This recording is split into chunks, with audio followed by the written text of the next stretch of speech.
Welcome to Health Yeah, where experts from Stony Brook Medicine come together to discuss topics ranging from the complex inner workings of an infectious disease to tips and tricks for staying safe and healthy all year long. Hi, everyone, and welcome to Health Yeah. My name is Dr. Navetta-Modrov, and I'm an allergist and immunologist at Stony Brook Medicine. Today, we're talking about something that affects millions of children and their families, food allergies. With the back-to-school season in full swing, it's the perfect time to explore how food allergies impact kids in the classroom, at lunchtime, and even during after-school activities. We'll be talking to experts from Stony Brook Medicine about how to keep children safe, included, and empowered. I'd now like to take a moment to ask our experts to introduce themselves. Hello, I'm Dr. Diane Zimmerman, and been part of Stony Brook for many years, practicing allergy and immunology. I am Dr. Susan Chevelle. I'm the chief of pediatric allergy at Stony Brook, and we see a lot of children with food allergies. Great. Thank you both for being here today. Whether you're a parent packing lunches, a teacher managing classroom snacks, or just someone who wants to better understand the challenges that many face when it comes to food allergies, I hope you will find today's program informative. Let's dive in. Dr. Zimmerman, what is the difference between a food allergy and food intolerance? So sometimes to the patient, they seem exactly the same, but they are different. A food allergy is basically something that on a cellular level looks a whole lot different than a food intolerance. Both of them can give stomach aches or GI symptoms. A food intolerance will never be, or should I say, rarely be a life-threatening issue.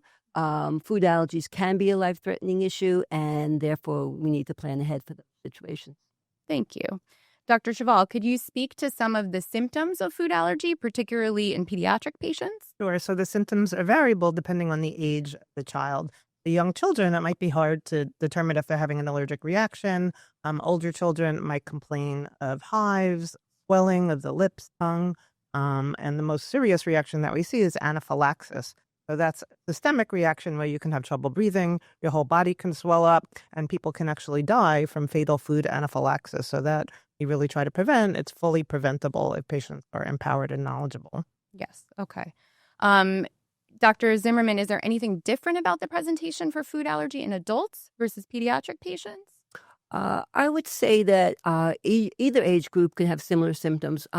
Generally, though, in very small babies, generally it's more presenting with rash or GI symptoms. It's pretty rare for a baby to present with severe anaphylaxis, but otherwise either can give issues with breathing or rashes, GI symptoms.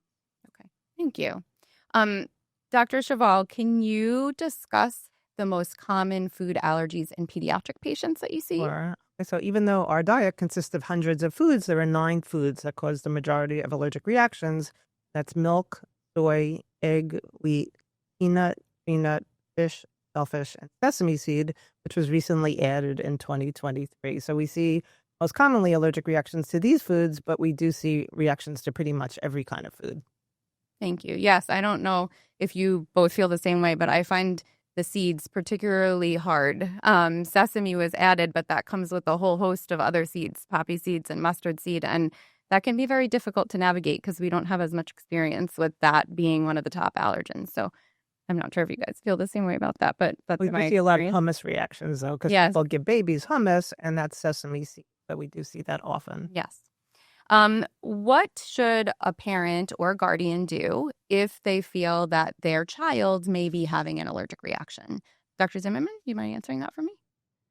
Okay, so it somewhat depends upon the severity of what the parent is seeing.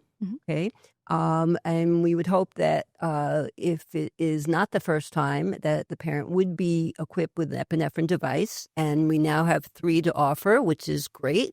We have EpiPen and barbecue and a Neffy, which was introduced recently. So we hope that if it's a severe reaction, a parent would know that they're going to give their child that and seek out emergency care. If it's a mild allergic reaction, I tell families just to be prepared, and you can give patient an antihistamine and monitor the patient. Excellent. Dr. Cheval, Dr. Zimmerman mentioned a product called Neffy. Do you mind talking a little bit about that and your experience with it thus far? Okay, so sure. Neffy is a new product. It's actually nasal epinephrine spray, and it's indicated down to age 4 for anaphylaxis. So we always want to make sure our patients are prepared with epinephrine in case of anaphylaxis. So we have the auto injectors. We have the talking auto injector, which is the ABQ, and now we have the nasal spray, which is very easy to use and very easy to carry. So it's a new product, that we feel will be very helpful for our patients with food allergies. Great. And so Neffy was recently FDA approved in the fall, and there are both adult and pediatric strains available. And so it's really important that our patients now know that this is an option. And I get a lot of questions about this now, even from other providers, honestly. And so I think it's really important to touch on that. Thank you so much. So how can parents prepare for the school year when they have a child who has food allergies? Dr. Cheval? So we find education is a really important component of our allergy visit. So at every visit, we want to discuss, emergency preparedness, and we give all of our patients what we call an anaphylaxis action plan, which lists the medications and when to give them. So if a child's having hives, to give Benadryl or Zyrtec. If it's a severe allergic reaction, anaphylaxis, breathing trouble, swelling up, progressing really rapidly, epinephrine is indicated, call 911. And then every visit, we go over how to use whatever auto injector device they have and make sure the patients are comfortable so they're not fumbling in case of emergency. Great. Thank you. And Dr. Zimmerman, what can schools do to help create a safe environment to work with the parents who are trying to be prepared for their children when they're sending them to school? So I usually tell the parents in the summertime, if they are there, to make sure that we have paperwork that explains to the school nurse what the problem is and what the plan of action is. As Dr. Cheval indicated, preparation is key, and both the school nurse and the family need to have an action plan, and the action plan should be pretty specific. It shouldn't be just, maybe the patient ate something that they were allergic to and we'll do the following. We should have some definite steps involved, and that includes the older kids going off to college, and that's important too. I had someone in the office recently, and I said, you're going off to school, make sure you have a conversation with the college nutritionist and explain what you are allergic to and what you should be careful of. Yes. Perfect. I actually had this just yesterday, a student who was going off to college, and in his allergy list, it listed tree nuts, but he didn't actually know which tree nuts he was allergic to. And so I often have them specifically write out which tree nuts, so that way it's communicated well with the staff at the school exactly what tree nuts means for that patient. So the going to college and taking onus of your condition, I find a really important age or milestone. We also tell college students to teach their roommate how to use the epinephrine autoinjector and their friends in case they're out and about and they have an allergic reaction. The roommate could administer the medication. Yep. Perfect. And I might add, especially with that age, the kids going off to college, they want to be independent, but they don't necessarily want to carry an epinephrine device with them. And I stress how important that is. And I always say to them, you know what, if you don't know what's in the food you're eating, then just don't eat it. Say, I'm not hungry if somebody asks. Yeah. And it shouldn't be a big dramatic problem. So, people are, the kids are a bit concerned about that. Just say, no, I'm not hungry. And then you'll eat what you know is safe for you. Great. I find, too, there's also so many different epinephrine auto-injector devices now, Teva brand, EpiPen brand. And so there's some great YouTube videos out there that I will often tell the students, even younger students, watch this. They explain to you how to use this device, which could be life-saving for you. And so just another tip, especially before they go to college if they haven't done that yet. You both briefly touched on exactly what should be in an emergency kit for school or for college or even parents in the car.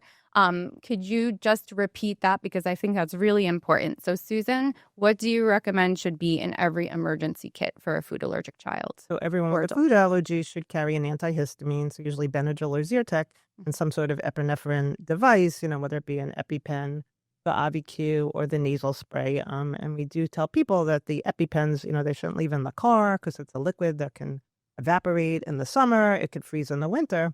However, the new nasal spray is stable, so they can leave that in the car. It lasts up to 2 years, so that is almost easier to maneuver that. Yep. Great. Thank you.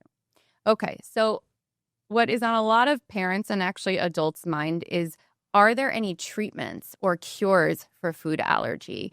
This is a potentially fatal problem. And so that's the first thing that comes to a lot of people's minds. So Dr. Zimmerman, could you speak to potential treatments or therapies for food allergy?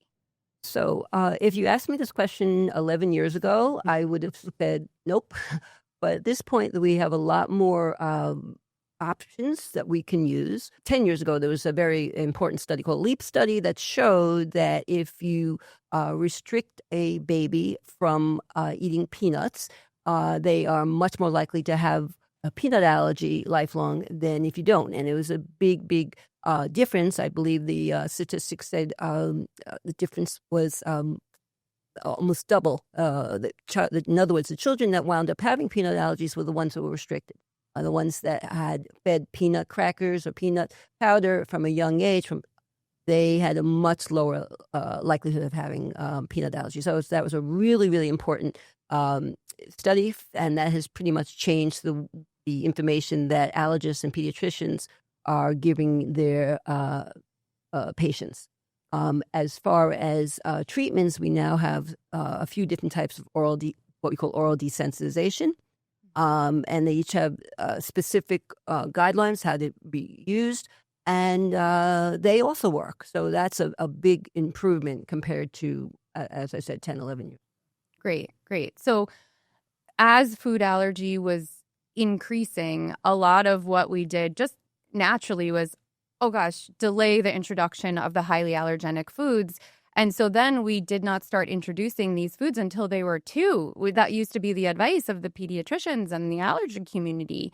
This study was pivotal for our field, telling us that early introduction for the highly allergenic foods, all the foods that Dr. Cheval mentioned, is very, very important. And so now it's the opposite, right? We encourage early introduction of these foods. So fantastic. However, there are high-risk children, infants who have eczema, who have a strong family history of allergy, who are likely to react. So we do see infant anaphylaxis, and we have an infant EpiPen because we are seeing it to various foods. So it seems to be on the rise with the infants. Yeah. And so that brings up what Dr. Zimmerman said, which was this concept of desensitization. So could you explain a little bit what desensitization is, Susan, and exactly how that's being used now in the food allergy world, where it's been used in allergic rhinitis for years? We've been using desensitization for drug allergy for years, but now it's in the food world.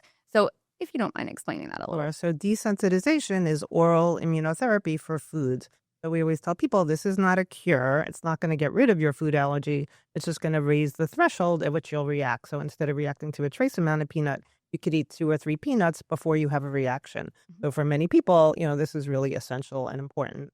So the way it works is the food is given in very small amounts. Usually there's a challenge at the beginning of the therapy. If you pass the challenge, then you get a daily dose of the food, and then we updose over time, over a couple of months, till we reach a maintenance dose. You stay on a maintenance dose, and this will give you some protection. You still need to avoid the food. You still need to carry an EpiPen, but you need to stay on this medication every day, and there are restrictions with activity. And if you get ill, you need to stop it. So there are a lot of things that the patients need to know, and patient education is very important. Great. Recently, there's been an approval of an injectable medication to help with food allergy called Xolair. This medication has been around for a long time for severe asthma and then nasal polyposis. Can you speak a little bit about Xolair and how that's being used in the food allergy world, Dr. Zimmerman? Yeah, so that was granted approval, I think, about 1.5 years ago. And as you mentioned, it was originally for treatment of asthma, and then they had additional approval for other allergic conditions. But what the Xolair does, and this is injectable, it reduces the incidence of food allergic reactions as long as the patient is taking the injection. And it's been quite significant in the sense that it can give families some peace of mind that if they accidentally ingest something, eat something that they didn't know had a small amount of an allergen, that they should be okay, or at least not have a severe anaphylaxis. And it seems to be very effective, and but it is available only by injection. So this is not something that you're going to by prescription in your local pharmacy. Again, it's not a cure, it's just, what they call mitigating factor. It raises the threshold and gives you some protection. Yeah. So are both of those treatments available for pediatric and adult patients, or is it one or the other? Susan? Right. So the only FDA-approved oral immunotherapy is for peanut, and it's something called Palforzia, and that's indicated for children 1 through 17. In the studies, it was found to be ineffective for adults. So we do, Palforzia here at Stony Brook. And we have a number of patients who are doing well on the Palforzia. There are other places that do oral immunotherapy to various foods, but it's not FDA approved. The Xolair is FDA approved, and we are starting to put patients on Xolair, and people are very interested in that treatment. Yeah. Great. Okay, so last question, probably the one that we get most often is, it seems like food allergies are increasing and can develop over time. And so is there any particular reasons why we know this is happening or hypotheses? Dr. Zimmerman? That's a very dicey question, and I don't claim to know the answer to that. It's interesting, though, that in parts of, let's say, Sahara Africa, the food allergies are much fewer incidents than in our urbanized area. So you can postulate, you can make up a theory that maybe has something to do with the environment, but I personally can't tell you a reason why it's on the increase. But hopefully now with the change in offering these foods to infants, we will see the curve go back the other way. Yeah. Susan or Dr. Schwal, anything to add? Yeah, I'll just say that we're definitely seeing a rise in food allergy, and our clinics are really packed with kids with food allergies, many food allergies, severe food allergies. But at least now we have treatments to offer these patients. Yeah. Thank you. There's this hypothesis called the hygiene hypothesis. I'm sure you both have heard, and I get asked questions about that frequently, where our kids aren't outside as much as they used to be anymore. And so that's one of the things I think you're speaking to. That's all the time we have today. Thank you to our experts for your time, and thank you to our reviewers and our listeners. Remember, food allergy is on the rise, and it's important that if you're concerned about it, you seek appropriate care for diagnosis and treatment with an allergist and immunologist. Thank you. Stony Brook Medicine is Long Island's premier academic medical center. We transform lives through scientific discovery, education, and care, and we bring together innovative research, advanced education, and extraordinary healthcare expertise to set the standard for how healthy communities thrive. For more information, visit stonybrookmedicine.edu or follow us on social media. Stony Brook Medicine on Instagram, Threads, Facebook, YouTube, and LinkedIn, and Stony Brook Med on X.